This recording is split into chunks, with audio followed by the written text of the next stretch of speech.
الحمد لله رب العالمين، والصلاة والسلام على رسول الله محمد وعلى آله وأصحابه أجمعين، أما بعد. فعن أنس بن مالك رضي الله عنه أن النبي صلى الله عليه وسلم كان إذا دخل الخلاء قال: اللهم إني أعوذ بك من الخبث والخبائث. حدیثی را که خواندم، راوی این حدیث انس بن مالک خادمی رسول الله صلی الله علیه وسلم می باشد. انس بن مالک 10 سال خدمت رسول الله صلی الله علیه وسلم را انجام دادند و گفتند در مدتی 10 سال رسول الله صلی الله علیه وسلم هرگیز بری من نگفتند چرا این کار انجام دادی، چرا این کار انجام ندادی. برای انس بن مالک رسول الله صلی الله علیه وسلم دعای خیری کردند، دعای برکت در عمرشان، برکت در اموالشان، برکت در فرزندانشان. انس بن مالک عمر دراز خوردن، مال زیادی داشتن و همچنان پسران زیادی را الله تعالی برشان بخشیده. انس بن مالک رضی الله عنه می فرماید رسول الله صلی الله علیه وسلم بودن اذا دخل الخلاء، وقتی که داخلی خلا می شدن، وقتی که واردی جای قضای حاجت می شدن. الخلا مراد جای قضای حاجت، برابر است که دشت و صحرا بوده باشه یا این که مکان مخصوصی که ساخته میشه، بیت الخلا میگن یا حمام میگن، یا به فارسی بعضیا تشناب میگن، بعضیا بدرف میگن، بعضیا دستشو میگن، یا امثال از هر مردمی به خود یک مصطلحی داره. المهم جایی که انسان رفته قضای حاجت میکنه. رسول الله صلی الله علیه وسلم فرمودن اللهم یا الله اینی اعوذ بک، یقینا ما پناه میبرم به تو، من الخبث از شیطانهای نر، والخبائث از شیطانهای ماده.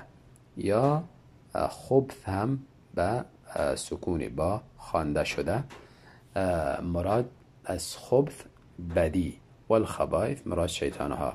یا الله پناه میبرم به تو من الخبث از بدی و از شر، والخبائث و از شیطانها.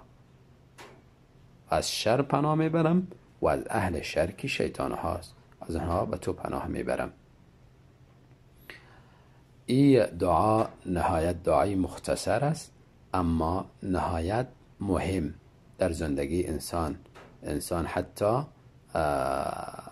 در قضای حاجت هم که میروه و این انسان ضرورت داره روزی چند مرتبه، بعضیا 1 مرتبه و بعضیا 2 و 3 مرتبه. المهم یکی از ضروریاتی مهمی در زندگی انسان است.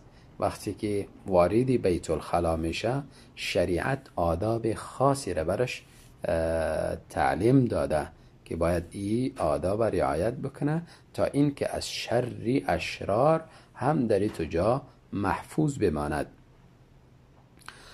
از این دعا و از این حدیث دانسته میشه که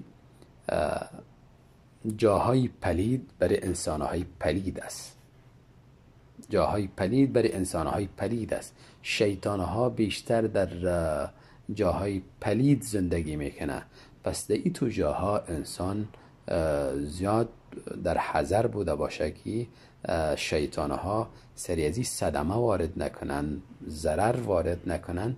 پس یگانه راهی که از شر از اینها نجات بیابد به الله تعالی پناه ببرد. قبل از اینکه واردی بیت الخلا میشه باید به الله تعالی پناه ببرد. و همچنان در بیت الخلا، یعنی جای کثیف است، امکانی است که انسان در تو جاها از دیگر اشیای موذی و اشیایی که به انسان ضرر وارد میکنه از اونها هم ضرری برش برسد. پس مانند مثلا مار یا مانند حشرات دیگری، مثلا گاهی انسان در صحرا می باشه، پیشاب میکنه به سوراخی یکی از حشرات میرسه و احتمالاً بیرون شده به یه اذیت برسانه. پس در این تو صورت اگر این دعا را بخونه انسان، ان شاء الله الله تعالی از ضرری از اینها ایره بچ میکنه، ایره الله تعالی حفظ میکنه. الله تعالی ما را به تمام بخشه های از دین توفیق بدهد که به درستی عمل بکنیم و سنت رسول الله صلی الله علیه و سلم در تمام زندگی خود تطبیق بدهیم. بارک الله فیکم.